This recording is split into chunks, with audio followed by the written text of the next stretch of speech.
Hi there, in this video I want to show you how to add text to an image following the correct angle. And in this picture here you can see that this start word looks like it's on top because it's actually following these correct angles here. The image before looked like this, and I use these images for my stock photos. I make one image and then I can multiply it out. I always like to multiply out the images because the more images you've got, the more you can sell. So if you look at my portfolio on Shutterstock, I use this one and then change the words on here to be able to sell it many times. You might also want to use these for your social media or for your blog articles and things like that. You can get these images for free. I've got a website where you can download for free, and if you do a search, it's called blogpics.com, and if you do a search button copyspace, then you'll find the image that I used. So here you can find some other ones as well, and you can download those for free. So let's go and look at how to do it, and I'll start with this then in Photoshop. And the first thing we want to do is add some text. I'm actually going to, I think this looks a bit dull at the moment. I'm just going to brighten it up by adding a bit of contrast. So I'll go here, do an adjustment layer and add some contrast down here. Maybe even brighten it a tiny bit. No, I think it's okay where it is at 0, but it does need that contrast just to make it stand out more. And the first thing I want to do is add that text. I'll just do the same text for this one. So we'll say start in capital letters. And I'm going to bring that down.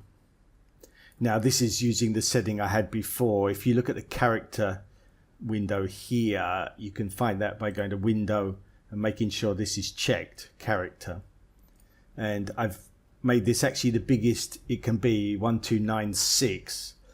And the reason for that is that the bigger you have it, the better quality. When you start distorting it, if it's quite small, then it'll go jagged. But if you make this as big as possible, then it'll be nice and smooth. So I've done that, and that comes as a new layer. And I'm going to right click on that layer and convert it to a smart object. Because I've converted that to a smart object, I can then distort it. If you don't convert it, then you can't distort it. So I'm on that layer. I'm going to go to edit, transform and distort. And to get the right angles here, what I do, I drag this and put it on the corner of the image. So here it's a bit difficult to see the corner because it's a curve. So I'm going to put it to the middle of the curve. And I'm going to do the same for all these 4 corners. So if you imagine the curves there, then the middle of that curve at the top will be there. And I'll just make this a little bit smaller so I can get in there, and I'll do the same here. I'll put that at the middle of that curve and here at the middle of this curve. And that's it. I'm just going to make that full size again there so it fits the screen. So it fits in there, and it's obviously too big. So what I do now, if I double click on this smart object, then it will open it up and I can make this smaller. Now it's sometimes difficult to see exactly what size you want to make it. So it's a bit of trial and error. I'm going to use Control T because I want to keep this still at 1296 pixels. And then I'm going to transform it smaller and I'll still keep that quality.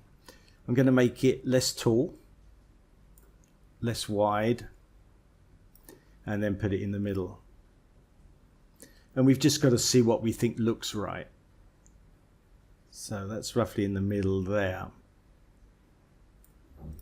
Double click to just transform that, and then Control S will save that smart object, and then I can look at the original. And we can see that it's kept that same form. It's still got these right angles, but it's smaller now. So we've got to decide what to do. I think it's too tall. I think the width is actually probably okay. It comes up to here and up to here. Let's look at the one I did before. Yeah, it comes, I've done it up to here, but I've made it a lot less tall.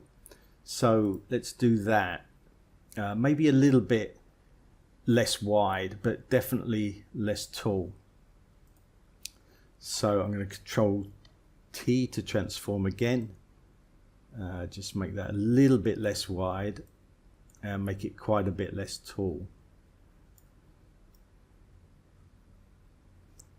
And let's put that in the middle again, and Control S to save and go back and have a look. And actually I think that's pretty good. That looks okay. For some reason with these images, depending on the camera, you can use different cameras when you do these 3D images, and sometimes it looks wrong. Like here it looks a bit like it's too far to the right than the left.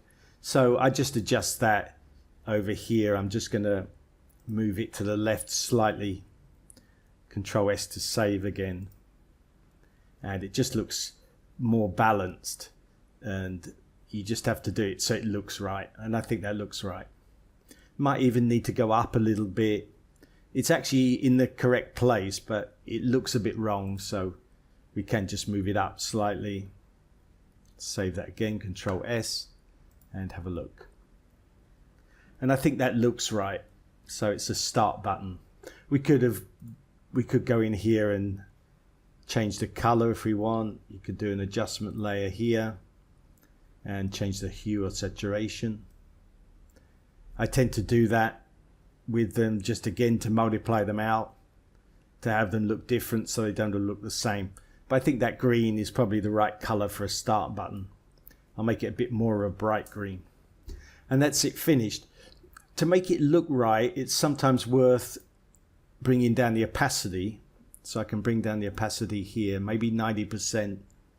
Because sometimes when you print on something, you don't actually get the full color. So it's up to you. You can just decide what you think looks right. So I just bring that down to about 90%, 92% now. And the other thing you can do, you can make it either look like it's sticking out or sunk in, like it's kind of indented. And to do that, if we double click on this start, and we can add a bevel and emboss here. And it actually depends on the angle that the light comes in. So this light is coming from the left here and the shadow is here. And if you move this shadow around here, some ways it will look like it's sticking up. Let's just make that depth a bit more. You have to move this angle around a bit and then get the feel whether it feels like it's actually indented or whether it's sticking out.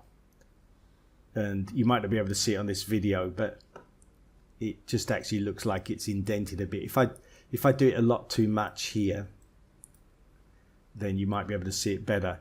It looks like it's actually sunken, that text. And depending on the angle of this light, it's going to change the feel of it. But I think that looks about right there. It looks like it's an indent and maybe not quite so deep there.